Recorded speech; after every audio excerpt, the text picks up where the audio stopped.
দূরে চলে গেছে মাছ ধরতে ধরতে। তা আমার অনেক ভয় ভয় লাগতেছে, ঠিক আছে। এইখানে আসলে এই রাত 12টার মতন বাজে। আমি আসলে ভয়তে তাড়াতাড়ি ওনাদের পিছু নেওয়ার জন্য দৌড় দিলাম। আর সাধারণত মাছ মারতে গেলে এরকমের দুর্ঘটনা ঘটে, যেমন হচ্ছে যে যে পিচাস, এগুলার আনাগোনা একটু বেশি থাকে গ্রাম অঞ্চলে মাঠের ভিতরে। তো এই জন্য আরও ভয় ভয় লাগতেছে বেশি, তাই তাদের কাছে যাওয়ার জন্য একটু তাড়াহুড়া করে চেষ্টা করলাম।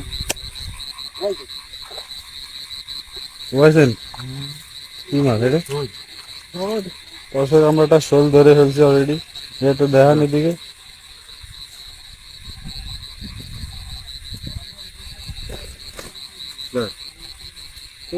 অলরেডি আমরা একটা শোল মাছ ধরে ফেলেছি।